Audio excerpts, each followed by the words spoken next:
What up, guys? Your boy Quake back with a brand new episode of the Diverse Mentality Podcast, number 269.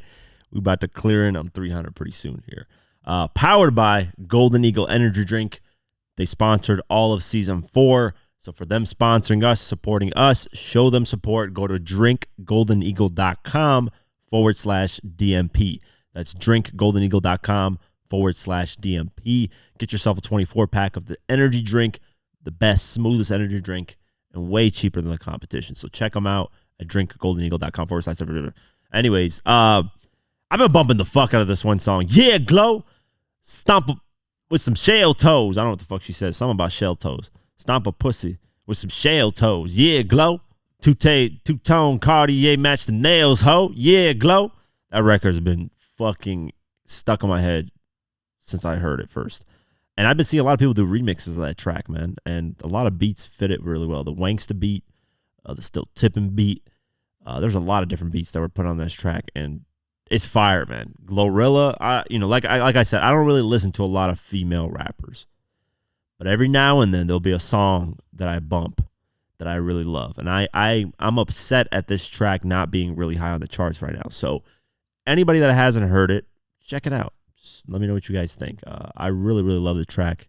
I think she deserves a top 10 or number 1 record, period, off it because it's something different. I think, in my opinion, I just like the way everything sounds. Yo Gotti's killing it with his label. She signed to Yo Gotti CMG. So shout out to her doing her thing. Yeah, Glow. I want to talk about the live stream Friday night.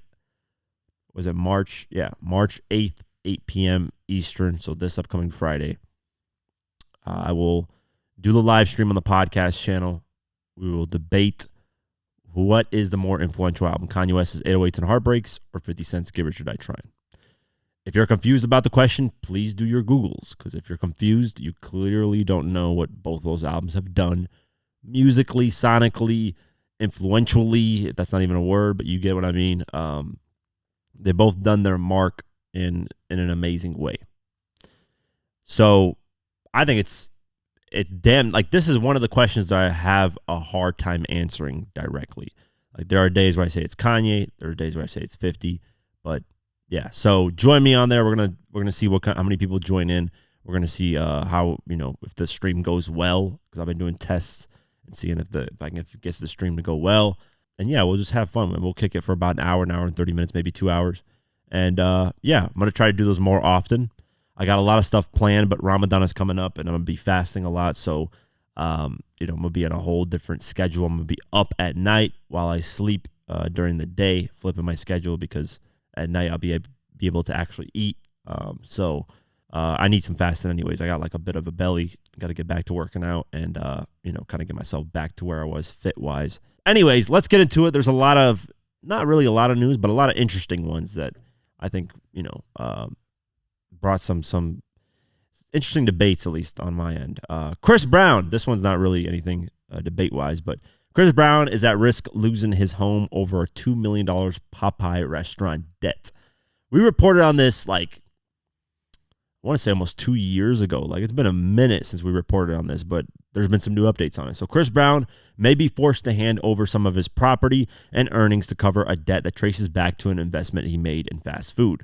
Last year, City National Bank in Georgia filed a lawsuit against the singer in California and claimed that he has yet to pay back a loan he and a few others, including The Dream, took out to purchase 2 Popeyes restaurants.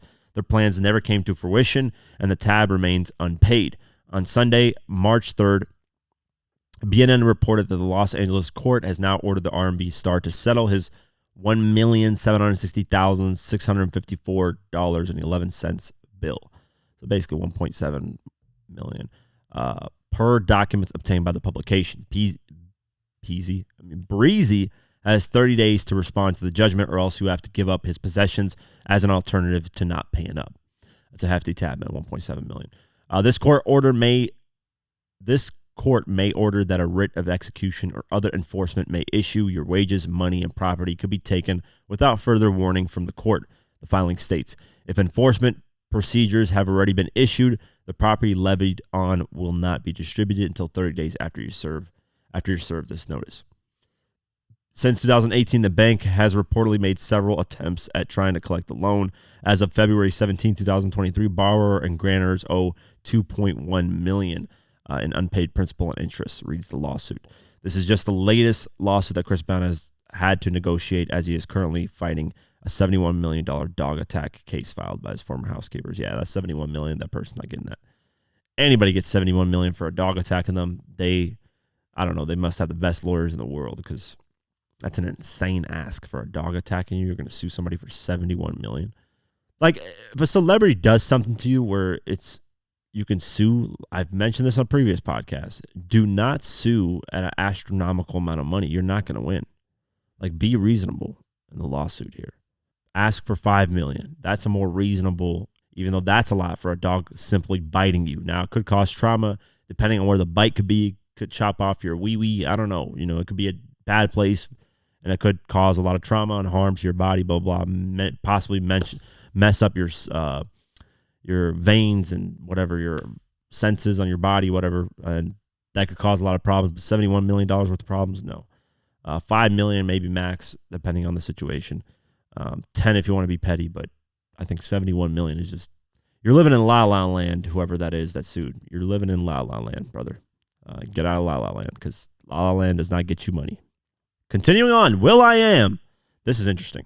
will.i.am has revealed he made millions from Dr. Dre's Beats headphones after being involved with the company from the beginning. Talking exclusively to Hip Hop DX, the Black Eyed Peas legend discussed how Beats by Dre came to be and recalled an initial conversation with Interscope Records founder Jimmy Iovine. Let me play the clip. I come home from tour one day and I'm like, yo, Jimmy, bro, these brands are pimping us using our reach to sell their product. We need to make our own product. We need to make our own hardware. So Jimmy classically says, you know why they call it hardware? Well, because it's hard. I'm like, yeah, Jimmy, but what if we made our own stuff and used our music to sell our own stuff? I was like, we can do that shit. So then a year later, he's like, I was talking to Dre, and Dre was walking down the beach with his manager, and his manager told him that he should sell sneakers. And I remembered our conversation, and I told Dre, fuck sneakers, let's sell speakers. You want to be a part of it? I'm like, part of what? The thing that I'm doing with Dre. With your ideas, Dre's Dreness, we could do something. So I was like a part of Beats. No one knew it. I just was an equity shareholder. My contribution was to like think and brainstorm and see around corners. So one of the first commercials for Beats was Boom Boom Pow. I'll be rocking them Beats. Commercial headphones. Wow. So my contributions were always like, you don't have to be the dude in the front. You don't have to be like, yo, I'm doing. No, you just want to be a player that adds points on the board, whether you're doing it invisibly or visibly. You just want to make sure you add points on the board. That was fire. That was a dope story. I have heard the story, obviously, from Jimmy Iovine.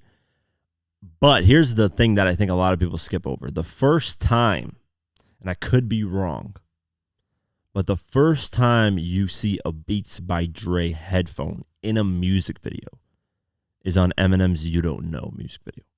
I believe, I could be wrong, I believe Obi Trice has them on. He's like, it could be Obi Trice. I don't know who. Watch the music video. There is a portion where this guy's bumping his head. It looks like Obi Trice. I could be wrong. It might be Bobby Creekwater or somebody in the Shady family. Somebody in the Shady family's wearing them and bumping his head. That music video came out in late 2006. So that tells you how a long, long time ago these Beats by Dre were being made and thought out. Like when will.i.am's talking about this conversation, it probably was happening in 2005, 2006. And it never made sense for Dr. Dre to sell sneakers because Dr. Dre was never a clothing guy. I mean, the guy just wears white Air Force Ones 24/7. Like, that's just his style. So him selling shoes made no sense. Him selling Beats by Dre, that made more sense. I was always against Beats by Dre because obviously 50 ended up, kind of starting his own thing, was SMS Audio. and then I was SMS audio. And I remember wearing them at school, in high school, spending $400 on these wireless headphones. Mind you, I was 16, 15 years old, spending $400 of my money that I was making from my hip hop website to buy these SMS audio headphones. $400. As a kid, that's a lot of money at 15, 16 years old. That's a lot. That's how much I spent for the wireless ones. But I shit you not, I was the coolest kid in high school with headphones. I had the white ones. Mind you, I'm fucking 15, 16, so I'm pretty small. Not, like I was pretty tall at the time, but still, I'm just talking about like it seemed like those headphones were huge on me. I remember wearing them, putting them on, and people were like, where are the wires? Like, how are you listening to this? And I said, look, I got this little dongle I put on my phone. And what's funny is I have a YouTube channel with my 15, 16-year-old voice cracking on YouTube where I'm reviewing the Sync by 50 headphones, and it's got over 100,000 views. So I've been doing this YouTube shit just for fun. I've been having history on YouTube on a lot of things. But I have that channel, and you can find it on there. You know what? I'm going to give you guys the name. If you guys want to check it out and troll me on it, the channel's called Diverse Exclusives. Or just type in Sync by 50 headphones unboxing review, something like that. Because I did an unboxing and a review. So I really could have started a YouTube channel on tech because that video went viral. I wasn't in the YouTube partner program, so I never got paid for it. But that's, that was an early thing where I could have started, probably took the MK, what's his name? MKBH, whatever that YouTuber is that does a tech, MKHDB, something like that. Shout out to him. But yeah, I have a video of that, about 100-something thousand views, where I review the Sync by 50 headphones. You can hear my voice cracking a little bit. I sound so much different. Now that I listen back on it, I wish I was on video though, because I'm not on the video. I wish I was, just to see myself at 15, 16. That's what I regret, not being on video at that moment. It would have been really cool to see myself. But my voice, you can hear it, and yeah, it's cool, man. At the time, the headphones were the biggest thing at my high school. People had Beats by Dre, and I think I didn't go the Beats by Dre route because, being a loyal 50 fan, I went to Sync by 50, and that's all I bought was SMS audio, and told people, hey, this is better than Beats, and people would listen and say, yeah, this looks way better. They look better. They sound better. And I'm not even capping when I say this, guys. Like, you could take, I had friends that had the Beats by Dre, the best ones that they could buy.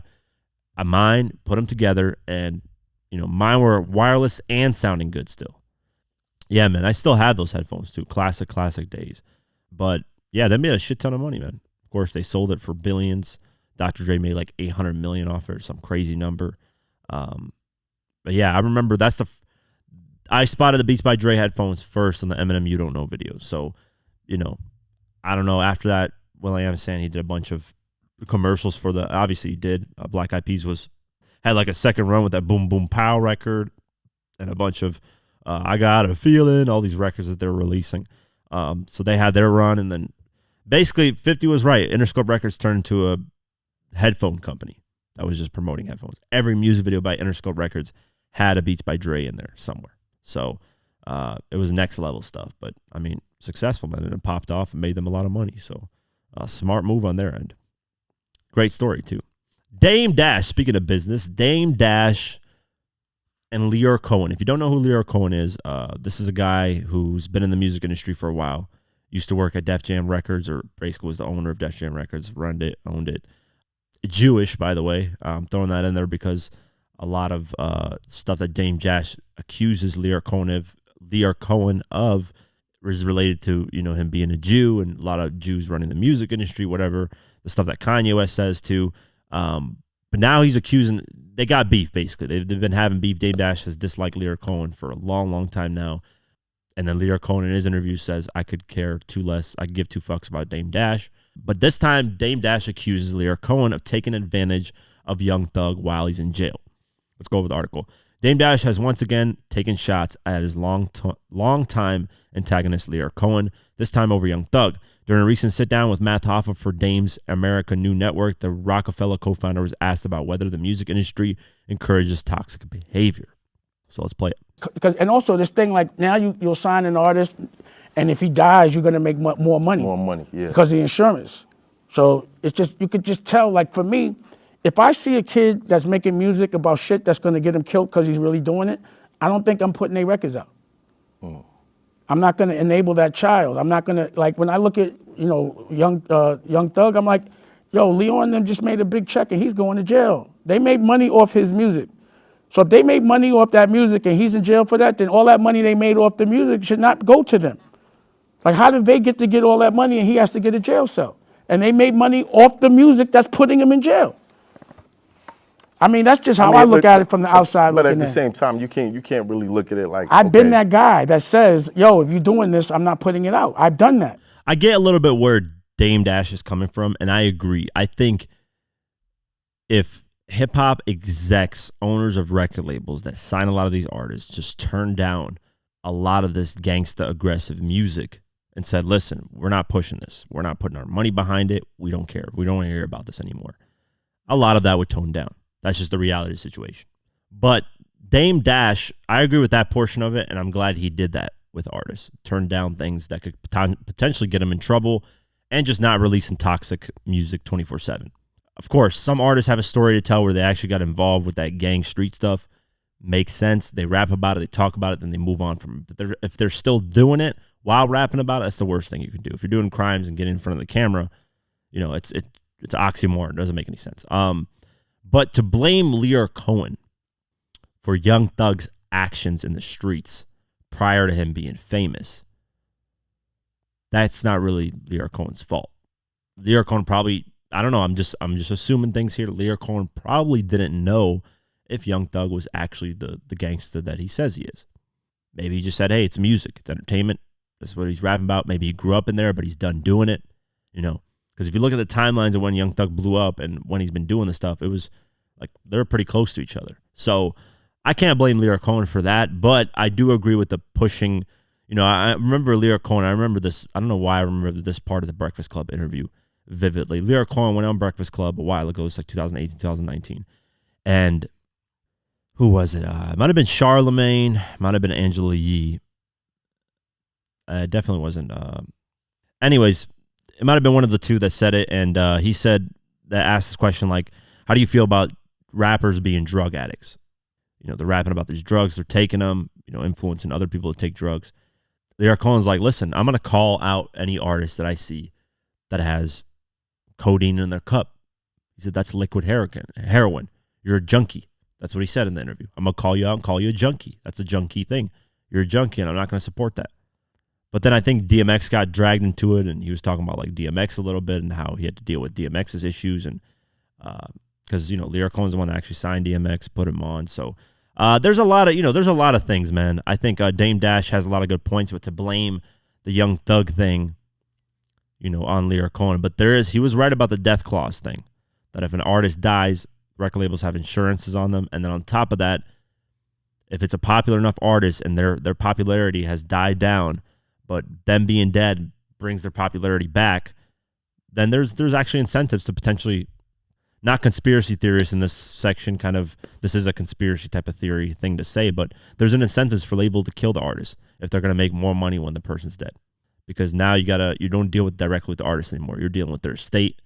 You could have lawyers that have bad intentions. You can have people that run the estate that have bad intentions. So speaking of Dame Dash, there's going to be a few more Dame Dash things I want to talk about. Steve Stoute did an interview with Shannon Sharp's podcast Club Shay Shay. And he talked about Dame Dash, and he talked really bad about Dame Dash, and I know Dame Dash is going to respond to this. So let's play it. Even the Damon Dash interview, as fucked up as that was, he's a gigantic, almost not. He blew it. He had Jay-Z. He had the most important artist of a generation. So what happened with that relationship? How did that relationship that was so good sour so fast? Dame's antics were it became like people also over time, you mature. Right. It's like you didn't have friends at 16, but by the time you turned 19, they were still doing the same shit that you was 16, and you're like, I can't. Like, we gotta. You start spending less and less time with them because of it. It's like one of those things where Dame wouldn't change. The way he spoke to people, the way he treated people. He was angry. About what? Bro, you getting paper. He was angry because he had a strong perspective about his business philosophy, and if any time a partner of theirs tried to like go around him, or meanwhile people weren't going around him, the people around him wanted to meet with other people. Right. People were becoming less beholden to him, but he was unaware of it. Then he would like, you know, while he was building businesses, which partly he would go off all around the world with cameras and girls and all kinds of crazy shit, and then come back flipping out on everybody as if, you know, they were wrong. Yeah. Or like, why'd you guys do all this shit without me? Like, bro, you didn't build a business that was so operationally tight that you could just go away and come back and Right. shit be the same and all that shit. It wasn't even like that. Jay grew up, you know, Jay wanted more. I think Jay seen Dame's ceiling. I mean, I think that's really what it was. I mean, Jay seen Dame's ceiling. You can't fault a man for wanting to get better. Nah, he wanted more, and everybody wanted more. Dame just had a very particular way of approaching it. He's far from stupid. Right. Very, very smart. Right. Very talented. Ego through the roof. So there was no working with him. Right. No one wanted to work with him. There was no work. Yeah, well, as much talent as he has, nobody wanted to work with him. People got to want to work with him. Jimmy Iovine had this line: when the shit gets bigger than the cat, you got to get rid of the cat. Right. You know, Steve Stoute kind of broke that down really, really well. I've heard stories of trying to do business with Dame Dash being really, really hard and aggressive. He's hard-headed, and you know, you can't be like that. And that's how there will be moments where, here's the thing, when you're growing a business, right, at a certain point, you can't do it all by yourself. You're going to have to delegate. You're going to have to learn to trust other people in not only editing your videos, creating your content, whatever, posts on social media. Like, you're going to have to give trust into people. And that's what I've been learning to do over the years, is start hiring people, delegating things, and trusting that they're doing the right thing. Now, I've done that and gotten burned, and I've done that and ran into the most amazing people in my life. You're going to run into those type of things. It just is what it is. And I think Dame Dash, maybe, like Steve Stoute was saying, he would go away, come back, and think it was a tight ship and that everybody would report to him, and it's just him, and he's the big boss, and he's got this huge ego. But then Jay-Z kind of noticed, okay, this is not working. This is where he's going to be at. This is his mentality. He's not maturing. I need to get away from this guy in order to elevate. And sometimes you do outgrow people and things. That's just the reality of the situation. How many people's relationships, especially in business, last forever? And ask yourself, why do they last forever? The ones that don't last forever is the ones that, and we're talking business relationship in terms of you're your own boss, you're your own boss. It's two people that are already established own bosses, like Jay-Z and Dame Dash. They're big own bosses. Now, Jay-Z was obviously bigger because he's a superstar. But at a certain point, you guys both have your own things going. And eventually that clashes, or it could be a good thing. Because, like, Jimmy Iovine and Dr. Dre, been great their whole life. That's another example we were talking about earlier with the Beats by Dre. Been great their whole life. 50 Cent, Eminem, great their whole life. I want to say Lil Wayne and Birdman, but they had a little issues. But they've been for a while together, and right now they seem to be again back together in terms of relationship. Drake, Lil Wayne, cool since 2009. Who else can I throw in there? I'm just throwing out. I can't think of random names right now. But Eminem, Paul Rosenberg. But yeah, you're gonna have relationships where the ones that last forever, I think, is the ones that can stand on their own. Like the people can stand on their own and they don't have to rely on the other person. But the other way around, if you have to rely on another person, that can also, hinge you and cause problems. So I think when people stand on their own, I know it contradicts a little bit what I said earlier, but when people stand on their own, they're less reliant on each other. Thus, the relationship can be a lot longer, and if they need to get into business again, they can get into business, but they're respectful. When one person has to consistently rely on the other person, and if that person leaves, all of a sudden things change, that becomes a twisty relationship. It always becomes like that because, Dame Dash had to rely on Jay-Z to a certain extent. Jay-Z had to rely on Dame Dash, but not as much. So Jay-Z had this kind of out where he could be like, listen, this guy doesn't really act the way I want. I'm out. And he did that immediately. He was like, listen, it's not working. Bye-bye. I'm gone. Doing my own thing. Rock Nation, here I come. Dame Dash, though, had to rely a lot more on Jay-Z. And that can get a mix, especially with somebody with an ego like Dame Dash. That can be a really bad situation. And I dealt with the same thing with a former employee that I had. This person thought that they were the greatest of all time, that they knew everything, that they ran everything, that they did this, that. I was like, listen, this is my company. I'm paying you. I'm funding everything that's going on. I'm respectful to you, and I treat you with respect. I expect that back. I'm not disrespectful to the people that work for me or work with me and never have been because I don't have a big ego. Hey, I'm a human being at the end of the day. I don't think anything that I do is special. I think a lot of things that I do are pretty cool, great. I love some things I'm proud of doing that I've done. But am I over here being like, yo, I'm the greatest thing ever. My shit don't stink. Just the GOAT of everything. No, I mean, yeah, there's moments where I feel really great about the things that I'm doing and stuff like that. But this other person had this inflated ego that I could pick up from the day that I met the person in person. And this person didn't like that I was leading everything, that I was calling the shots and everything. And this person's ego got in the way. This person's jealousy got in the way. And then it caused a bunch of problems and it never lasted after that. That's just, some people just can't be a teammate. Like will.i.am was talking about, a teammate in something big. They have to be the face of it. They have to be the boss, the leader of it, or else it doesn't work. Me personally, I don't give two fucks. I would rather be behind the scenes. Right now, 50 Cent called me and said, listen, what is this diverse mentality thing, right? I'll give you $2 million for it, but don't focus on it. You can hire employees, they can do their thing, blah, blah, blah. You can do it part-time as a part-time thing. You come and work for me at Unit Films and Television. Depending on the agreement, the papers, whatever, how it's going to work, I would be perfectly fine with having to answer to people above me. I have no problem with that. As long as I get my creativity out, that's really all I care about.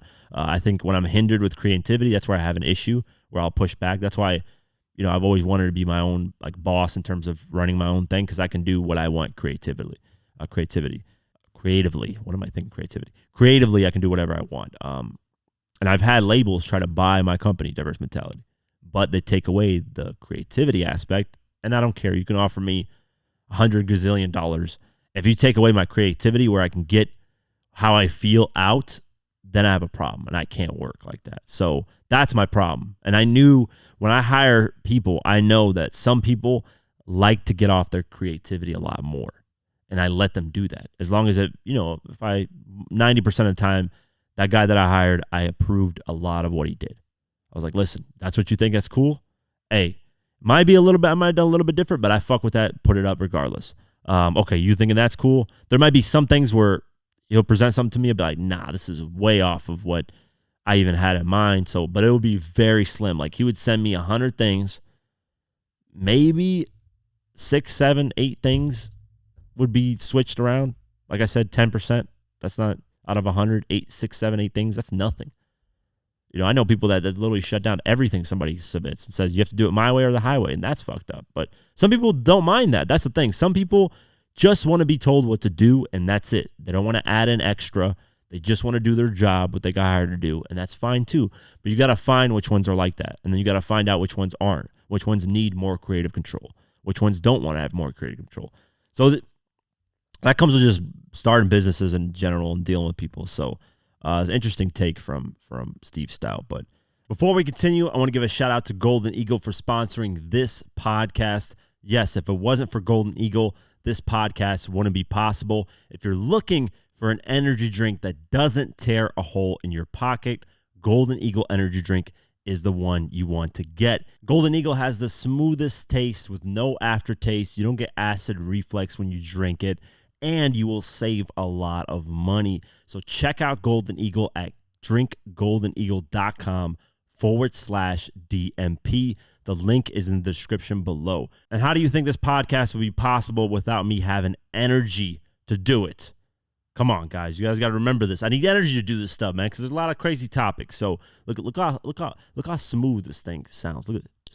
Oh my God, it's fresh. Look at that Golden Eagle. Look at the can. It's so beautiful too, man. Look at that. That's so fresh, man. So fresh. Golden Eagle energy drink. Go to the link description below. That's drinkgoldeneagle.com/DMP. Let's continue the episode. Continue on with more Dame Dash. Dame Dash's attorneys want to cut ties as overdue legal fees start adding up. Dame Dash's attorneys are not thrilled with the embattled Rockefeller co-founder as they are now trying to cut ties with him due to overdue legal fees. According to court documents obtained by All Hip Hop, on Sunday, March 3rd, Sanders Roberts LLP filed a motion to sever ties with the entrepreneur after he breached their agreement. The company was defending him after he was sued by photographer Monique Bunn for $51 million. This is what we were talking about earlier. The firm alleged that the mogul failed to fulfill their financial obligations under their retainer agreement, resulting in the firm initiating an enforcement action against them. Christopher Brown initially filed a lawsuit on behalf of the photographer in late February. He requested that the courts reopen Bunn's case of damages against the hip-hop executive, claiming that the jury in the previous case didn't fully understand the nature of the damages Bunn had incurred as a result of Dash's alleged actions. So we went over that a while ago, that a lawsuit. But yeah, so he's not even paying the people defending him anymore in these lawsuits.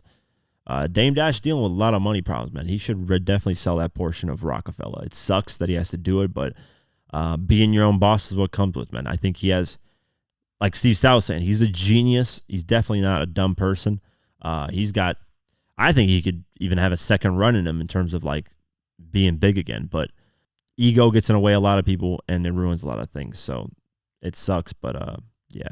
Speaking of Steve Stoute, if you guys don't know, is the person who helped Jay-Z and 50 Cent do the Reebok deal with their shoe. Well, Shaq and Allen Iverson said that Allen Iverson basically said that there could be a chance that the Jay-Z and G-Unit sneaker could come back. So let's play the clip. Big sneaker moment. Jay-Z pulls up to the Super Bowl in the S-Dots, which really went crazy online. No one expected to see S-Dots, and then we had a podcast talking about it. And you know what a lot of the comments said? Jay-Z wore them because of his connection with Shaq and AI. You guys taking credit for that moment? We know Jay-Z. Okay. Jay-Z, if you're watching, we want to holler at you. That's right. Definitely want to holler at you. But shout out to Jay-Z. What was that shout like? out to Jay-Z. These was dope. In 2003, I wore these all summer. And I just thought it was cool to see Jay have them on. What are these called? The summertime joints? He just got them off his feet. Yeah, I hope Jay's don't smell like that. Damn, man. We just a little behind the scenes. Someone pulled up wearing them. Shouts to Michael, thank you.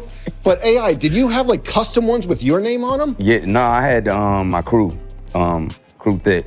I had him on the side of him. I wasn't gonna take his name off on the front. You know what I mean? Cause Jay fly too. So they were making you custom ones though of the S-Dots. Absolutely, all different colors. And then when that happened, everyone was like, "Are S-Dots coming back? Are G-Unit sneakers coming back?" Would you like to see those come back? Of course. So 50, when I call you, holla. Jay-Z, we'll be calling. Yeah, we definitely want to give the fans and the consumer what they want, but we also be going to be coming with new styles and new technology. But shout out to Jay-Z, shout out to 50 Cent. We definitely will be having a conversation with them very soon. That is fire. Listen, man. All right, I've been trying to get G-Unit sneakers, some brand new ones, for a minute. The original G-Unit sneakers, there's quite a few of them, obviously, but the blue ones, the one that 50 holds up in the picture, I know you guys know what I'm talking about, that iconic picture. I tried to look up how much they are on eBay, and I'm going to look them up right now. I found some for like fucking $7,000, $10,000. I was like, I can't be paying that much for these damn sneakers. My size is 11, so even finding my size is a fucking problem. So let me see. Damn, there's some signed ones. What? Size 11. Look at this, guys. My size G-Unit sneakers signed by 50 Cent. Guess how much these motherfuckers going for? $14,500. I am too fucking broke to be able to afford those. Damn it. But damn, those are fire. Holy moly guacamole. If I had $14,500, I would spend that right now on them bitches. I would spend that money right now. Let me see. Size. Yeah, you can. So what I do is put them in new category on eBay. So new. And then I see what's available. Damn, these aren't that bad in price, but they're not my size. That's the problem.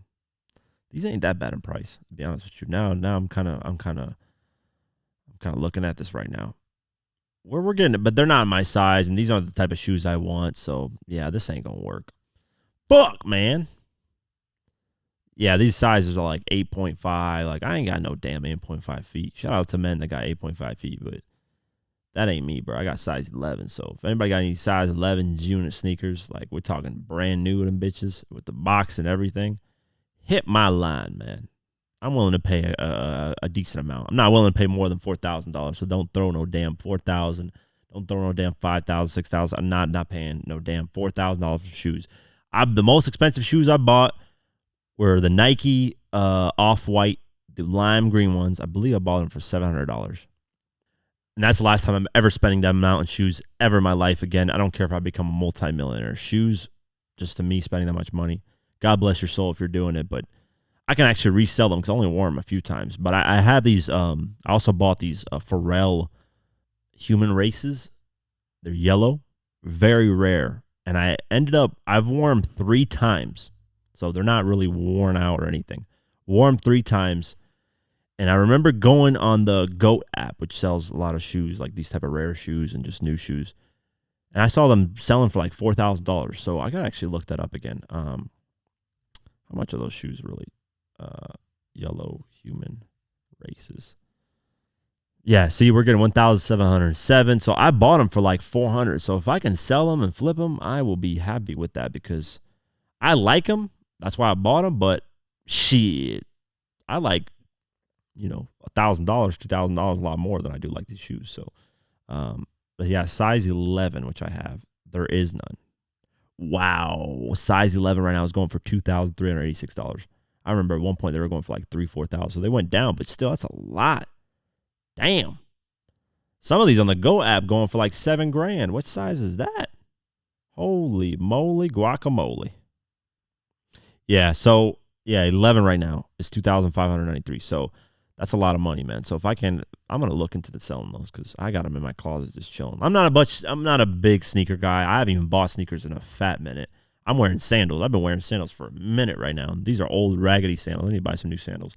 But I'm not much of a clothing person either. I don't care how much money I get. If I'm blessed with any type of money, I'm definitely not gonna be spending it on clothes. Like I said, the only thing you'll ever find out if I ever have money is my car. That's it. You look at me regular in the street and I look almost homeless. So clothes wise, it never made sense to buy expensive clothing. Even if you got the money, don't do it. You're just helping another person get really, really rich. That's worth $200 billion. By the way, the guy who owns like Louis Vuitton and all these other, he owns like 6 or 7 of these big brand companies like Burberry, Louis Vuitton, whatever. That guy's worth over $200 billion and I think is like the top 5 richest man in the world. So really what you're doing is you're just taking that money and giving it to him because of a name that's attached to a shirt. Just buy a regular shirt, man. Like, it's not worth it, guys. This clothing shit is not worth it, man. I wish we could go back to the days of just wearing regular shit. But I get it. Everybody has their style, their taste in things, and people like what they like. So I can't, people can easily tell me, hey, just buy a regular car. What the fuck you doing buying an Audi R8? Who do you think you are? I get it. So I understand it, but at the end of the day, or just keep it in moderation. There's no reason that everything that you wear is designer and showing off, and there's no reason for that. Just have something here and there nice and, do your thing. But everybody has their thing, man. Everybody has their thing, so I can't knock it. Ja Rule appeared on Piers Morgan. And when Ja Rule got denied entry into the UK, Piers Morgan wanted to talk to him about it because Piers Morgan is obviously in the UK and, it makes sense. And he got asked about 50 Cent. So this is funny because Ja Rule talks about their fight that happened back in the Atlanta. Remember the Atlanta hotel? Ja Rule had a bat, talking aggressive. 50 swung on him. They got into a fight. Eventually got broken up. Blah, blah, blah, blah, blah. Well, Ja Rule says he beat 50. He beat up 50 Cent. So let's play this clip. Listen, I've known 50 Cent a long time. Yeah. I personally interviewed him several times, always got on fine with him. But you guys have had this thing going for a quarter of a century.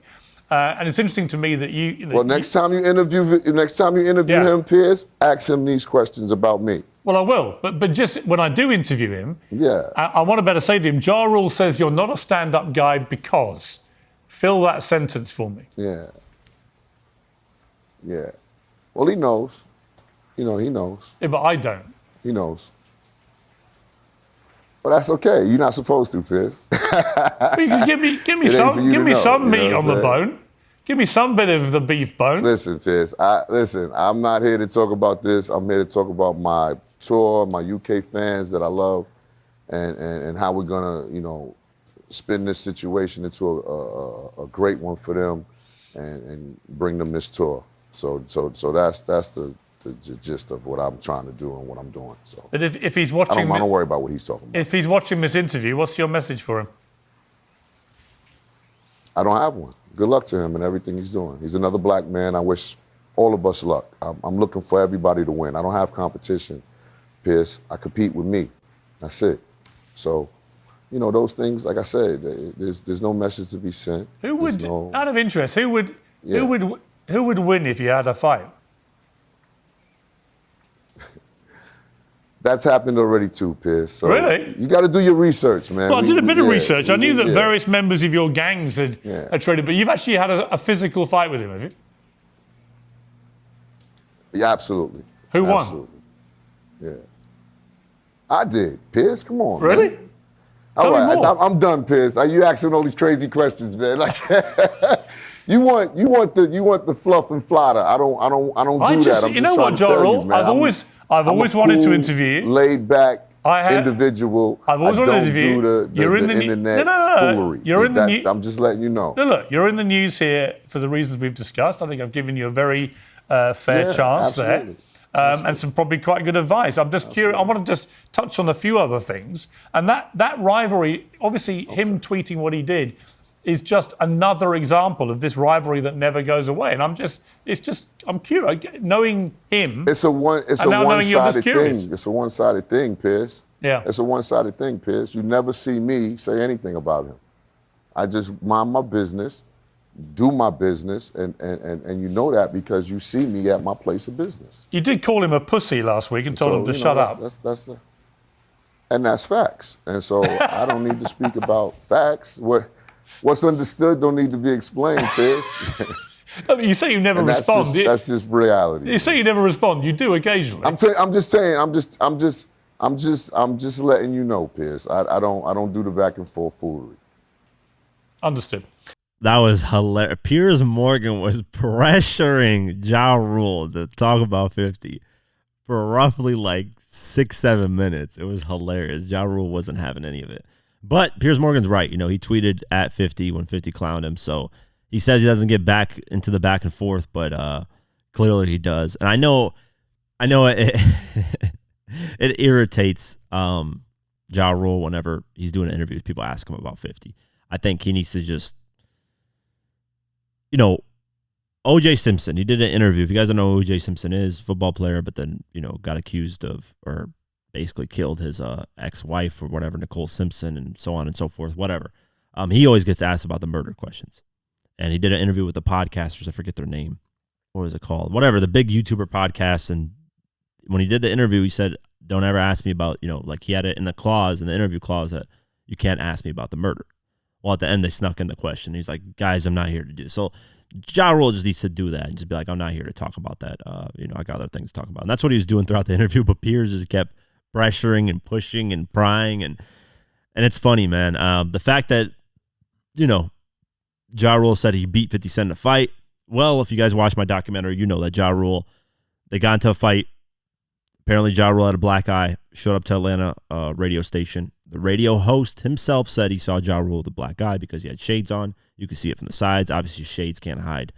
When you're moving to the side, you can see somebody's eye. Black, swollen eye. So something happened to Ja Rule. He obviously got... 50's a boxer, guys. Like, before he was a rapper, he wanted to be a boxer, so he can fight, clearly. And saying that is just funny because, Ja Rule should admit if that fight went, the way it went, then he should have been like, hey, he got me on that. I got him a couple times. He got me a couple times. And it was fairly even, something like that, That's what I would have said. But, yeah. So, I just found it funny. And I hate that Piers Morgan and some of these websites are saying that Ja Rule is supporting Diddy. That's not what's happening. Ja Rule in the interview, I want to clear up what Ja Rule said because a lot of people aren't going to watch the clip. But Ja Rule basically said, listen, I don't know the situation. I wish all the luck to the victims, and I wish luck to Diddy because he's just basically keeping it right in the middle. He didn't say, all those allegations against black people with Diddy is wrong and all this stuff because, people throw in the black people thing of I support all my black brothers, stuff like that. But like Benzino said in his interview with Diddy when he's on Drink Champs, he was like, oh, they're tearing down our black leaders, our black powerful people. Has got nothing to do with that. If you do something wrong, whether you're white or black, Harvey Weinstein is a perfect example. You did something wrong. But Ja Rule basically stayed right in the middle and said, I don't know what's going on with the situation. I don't know their lives. I wish luck to the victims, and I wish luck to Diddy, and that's it. So I don't like how some of these blogs and even Piers Morgan's title is kind of pointing it towards Ja Rule supporting Diddy more than what was going on. That's not the case. At least if you watch the interview, you'll hear him say he doesn't support either side. He's just staying right in the middle in the situation because he doesn't know about it. And really, that's what most people should be doing. But with a bunch of different allegations and information coming out, I can understand why people pick sides. Continuing on, Nelly appeared on LeBron James' show, The Shop, which is like a barbershop. A lot of people sit down and talk. And new season's premiering like March 7th. So I guess tomorrow or whenever this podcast comes out, right when it comes out. And Nelly said something very interesting. He said his era of hip-hop was the toughest ever. So let's play the clip. But you got to understand, my era of music was the toughest era in hip-hop ever. Ever. When I put out songs, I had to go against DMX, Eminem, Jay-Z, Eminem, Lil Wayne, 50 Cent, Luda. All of us are fighting for one spot. So from 99 to like 2008, 10, it's the hardest era ever to get records. I agree, man. I think 2000s hip hop from whatever you want to say, 99 to 2009, whatever, 2000, 2010. That was the perfect blend of hip hop being at its peak in terms of sales and it producing the best artists, period. Think about it. Look at Billboard's top 10 list that they had for artists, or top 20, whatever. Most of them came from the 2000s, or at least the late 90s to 2000s.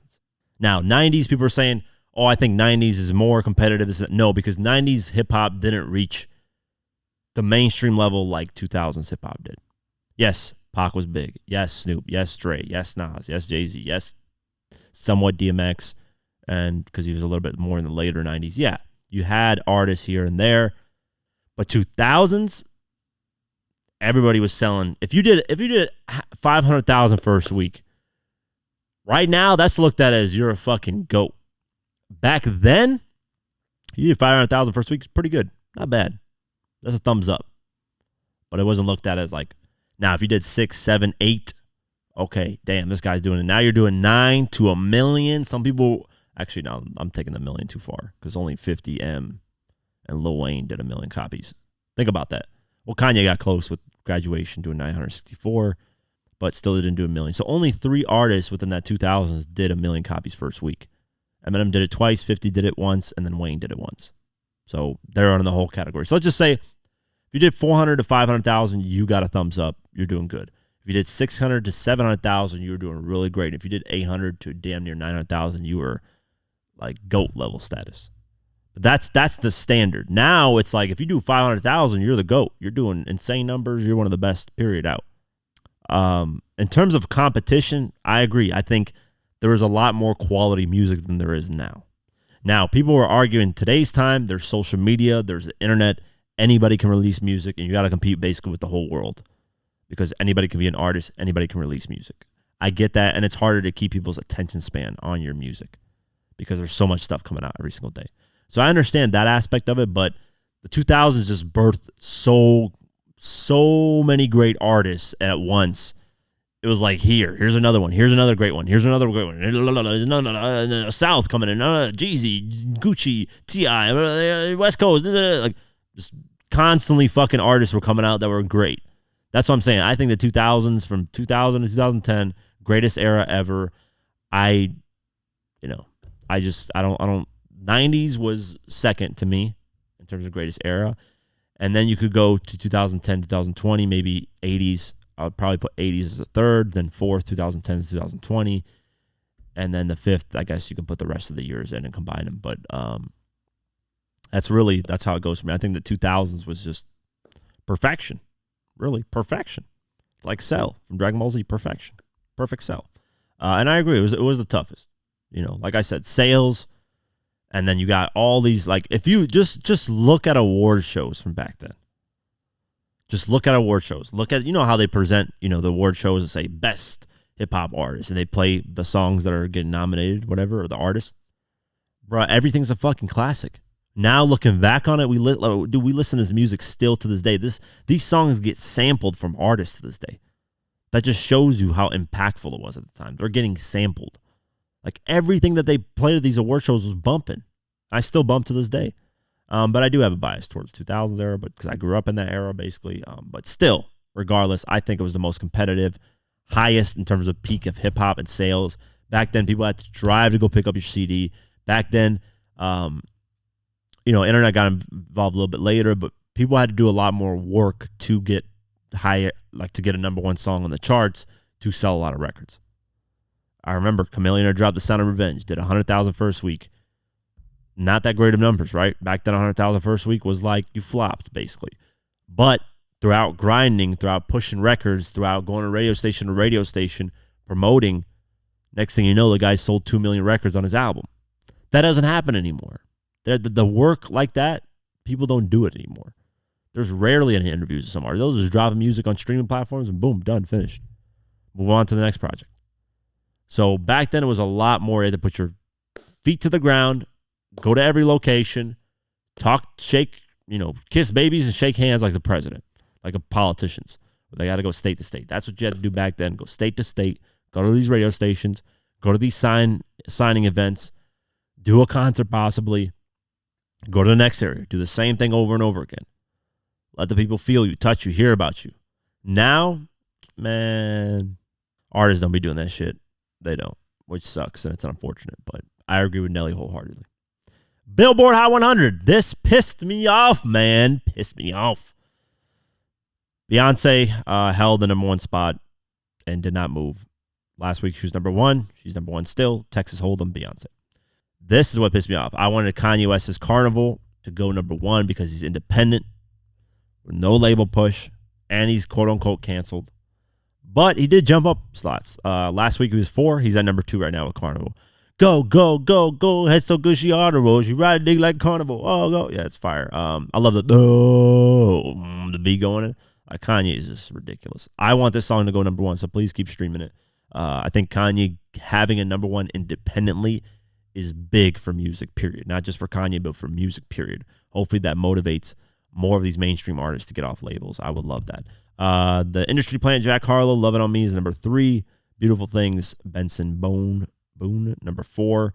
Lose Control, Teddy Swims, number 5. Saturn debuted at number 6 from SZA. Damn, SZA would be having hits after hit. Zach Bryan, Remember Everything, number 7. Greedy, Tate McRae, number 8. SZA Snooze, number 9. Cruel Summer, Taylor Swift, number 10. Red Rum, 21 Savage, went up slots, which is interesting, is at number 13 instead of 16 from last week. Paint the Town Red, Doja Cat, number 23. Yeah, Glow Punch. I need to fucking find out where that song's at, because I know it's in like the 80s or something, which is mad disappointing. Drake, Rich Baby Daddy, number 38. Nicki Minaj, Everybody, number 40. G.I.D. Surround Sound, number 43. Yeet, Breathe, number 44. Yeah, Glow. Stomp a Pussy with some snail hoes. Oh, fuck, she says snail toes. Drake, You Broke My Heart, number 52. Fiend, Travis Scott, number 58. Old Days, Lil Durk debuted at number 62. That's a dope record, man. I wish Kanye would produce Lil Durk. That'd be really fire. Burn, Kanye West, Ty Dolla $ign, number 63. FTCU, Nicki Minaj, number 66. Yeah, Glow. That guy, 4 Bats. If you guys don't know who this guy is, he looks very gangsta in the videos, but then he's like very smooth singing. He's got a song with Drake coming, so this song's probably gonna skyrocket. Apparently, Drake's jumping on the remix. Drake loves to jump on new artists and get them. I don't know. People say he leeches off them. People say he helps them. I don't know. 21 Savage, Nina, number 71. Think You're the Shit, Fart, Ice Spice, number 72. MGK, Don't Let Me Go, debuted number 76. Dope record, by the way. Fuck Something, Kanye, Ty Dolla $ign, number 82. Yeah, Glow, Stomp a Pussy with Some Shell Toes. Yeah, Glow, number 84. I like that. Jumped up only 2 slots, but hey, it's better than 86. So keep bumping that record. She got to get a top 10 with that easily. Going down, Chris Brown, Sensational. Worth It, Offset, Don Toliver, number 93. I think this should also be higher. I think it's a dope track. Key Glock, finally on Billboard Hot 100. Let's go. At number 96. Back to Me, Kanye, Ty Dolla $ign, number 97. That should be higher too, but whatever. And then Prove It, 21 Savage, number 98. And then My Eyes, Travis Scott, number 100. So interesting numbers for these charts. And that's it for today's episode of the Diverse Mentality Podcast. Support, guys. Golden Eagle Energy Drink, powered by Golden Eagle Energy Drink. Go to drinkgoldeneagle.com/DMP. Support them because they're supporting us. So I really appreciate it, guys. Buy a 24-pack. Leave a review on Amazon. Show love to them. And yeah, we'll go live Friday, 8 p.m. Eastern. Chill for about an hour and 30 minutes. Debate Kanye's 808s Heartbreaks, 50 Cent's Give Rich or Die Trying with some more influential album. And just chit-chat, talk shit. You know what? And I'll try to do another stream later this month, potentially. But I got some stuff that's coming up that I got to work on. So we'll see. But yeah, appreciate you guys as always. Spotify, Deezer, Pocket Cast, YouTube, Apple Podcasts, whatever you use your streaming platform. Like, share, subscribe, all that. Have an amazing night, day, whenever you listen to this. And peace.